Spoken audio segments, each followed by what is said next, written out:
Excellencies, उद्योग जगत के प्रतिनिधि, अन्य महानुभाव, देवी और सज्जनों, 2026 के आरंभ के बाद ये मेरा गुजरात का पहला दौरा है।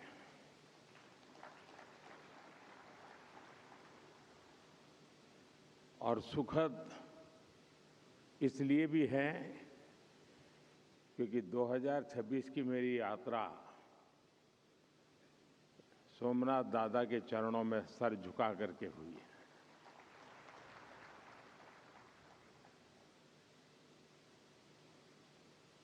और अब मैं राजकोट में इस शानदार कार्यक्रम में हिस्सा ले रहा हूं। यानी विकास भी, विरासत भी, ये मंत्र हर तरफ गूंज रहा है। मैं देश और दुनिया भर से यहां पधारे आप सभी साथियों का वाइब्रेंट गुजरात रीजनल समिट में स्वागत करता हूं, अभिनंदन करता हूं। साथियों, जब भी वाइब्रेंट गुजरात समिट का मंच सजता है तो मुझे सिर्फ एक समिट नहीं दिखती, मुझे 21वीं सदी के आधुनिक भारत की वो यात्रा नजर आती है जो एक सपने से शुरू हुई और आज एक अटूट भरोसे तक पहुंच चुकी है। 2 दशकों में वाइब्रेंट गुजरात की ये यात्रा एक ग्लोबल बेंचमार्क बन गई है। अभी तक इसके 10 एडिशन हो चुके हैं और हर एडिशन के साथ इस समिट की पहचान और भूमिका दोनों मजबूत होती रही है। साथियों, मैं वाइब्रेंट गुजरात समिट के विजन के साथ पहले दिन से जुड़ा रहा हूं। शुरुआती दौर में हमारा मकसद था कि गुजरात के सामर्थ्य से दुनिया परिचित हो, लोग यहां आए और यहां निवेश करें और इससे भारत को फायदा हो, दुनिया भर के निवेशकों को भी फायदा हो। लेकिन आज ये समिट इन्वेस्टमेंट से भी आगे बढ़कर ग्लोबल ग्रोथ, इंटरनेशनल कोऑपरेशन और पार्टनरशिप का एक मजबूत प्लेटफॉर्म बन गई है। बीते सालों में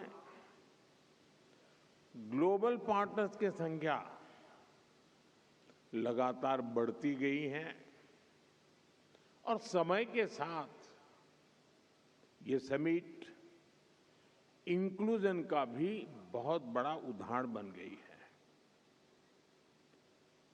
यहां कॉरपोरेट ग्रुप के साथ साथ कोऑपरेटिव्स, एमएसएमईज, स्टार्टअप्स, मल्टीलेटरल और बायलेटरल संगठन, इंटरनेशनल फाइनेंशियल इंस्टीट्यूशंस सभी एक साथ संवाद करते हैं, चर्चा करते हैं, गुजरात के विकास के साथ कंधे से कंधा मिलाकर चलते हैं। साथियों, बीते 2 दशकों में वाइब्रेंट गुजरात समिट ने लगातार कुछ नया, कुछ विशेष किया है। वाइब्रेंट गुजरात की ये रीजनल समिट भी इसका एक उदाहरण बन गई है।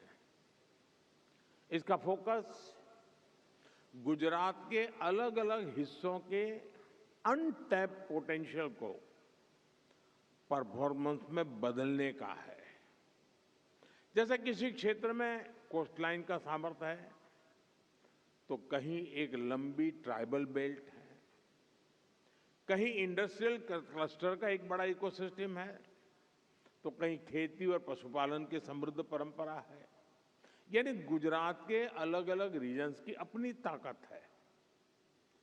वाइब्रेंट गुजरात की रीजनल समिट गुजरात की इन्हीं रीजनल संभावनाओं पर फोकस करते हुए आगे बढ़ रही है। साथियों, 21वीं सदी का एक चौथाई हिस्सा बीत चुका है। बीते वर्षों में भारत ने बहुत तेज प्रगति भी की है और इसमें गुजरात की आप सभी की बहुत बड़ी भूमिका रही है। भारत दुनिया की तीसरी बड़ी इकोनॉमी बनने की तरफ तेज गति से आगे बढ़ रहा है और जो आंकड़े आ रहे हैं उससे ये साफ है कि भारत से दुनिया की उम्मीदें लगातार बढ़ रही है। भारत दुनिया की फास्टेस्ट ग्रोइंग लार्ज इकोनॉमी है। इन्फ्लेशन काबू में है। एग्रीकल्चर प्रोडक्शन में भारत नए रिकॉर्ड बना रहा है। भारत मिल्क प्रोडक्शन में नंबर 1 है। जेनेरिक मेडिसिन प्रोडक्शन में मामले में भारत नंबर 1 है। दुनिया में जो देश सबसे ज्यादा वैक्सीन बनाता है वो देश का नाम भारत है। साथियों, भारत की ग्रोथ से जुड़ी fact reform, perform and transform के उस मंत्र की सक्सेस स्टोरी है।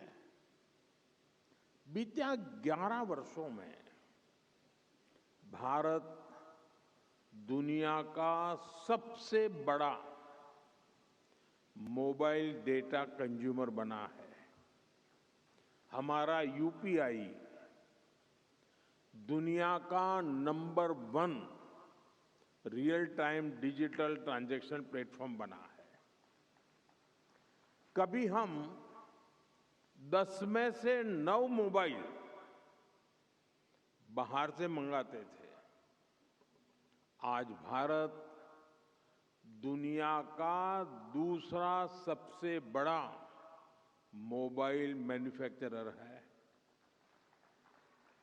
आज भारत में दुनिया का तीसरा सबसे बड़ा स्टार्टअप इकोसिस्टम है। सोलर पावर जनरेशन के मामले में भी टॉप 3 देशों में से भारत एक है। हम तीसरे बड़े एविएशन मार्केट है और मेट्रो के मामले में भी हम दुनिया में टॉप 3 नेटवर्क में शामिल हो गए हैं।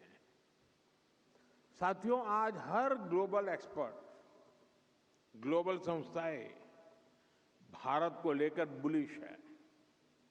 आईएमएफ भारत को ग्लोबल ग्रोथ का इंजन बताता है।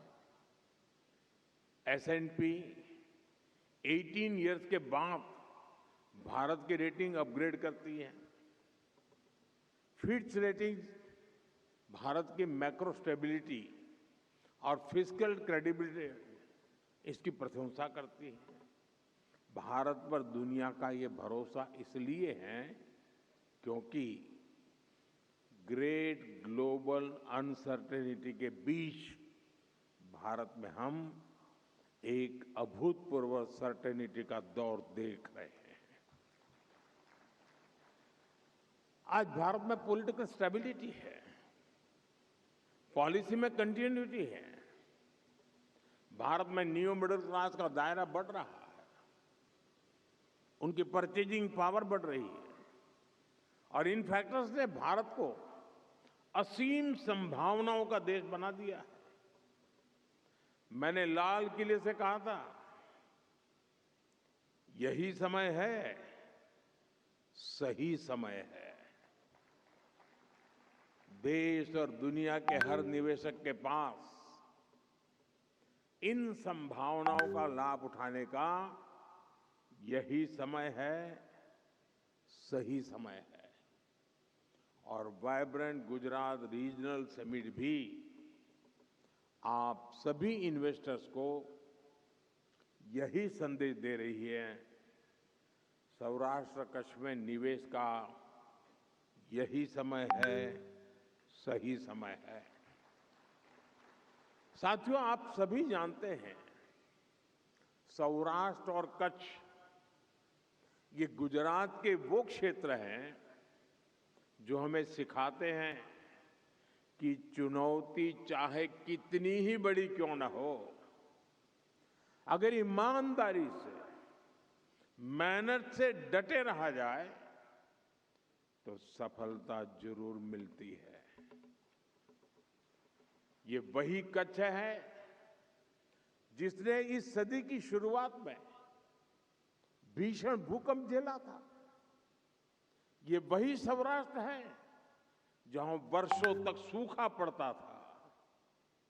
पीने के पानी के लिए माताओं बहनों को कई कई किलोमीटर चलकर जाना पड़ता था। बिजली का कोई ठिकाना नहीं था। हर तरफ मुश्किलें ही मुश्किलें थी।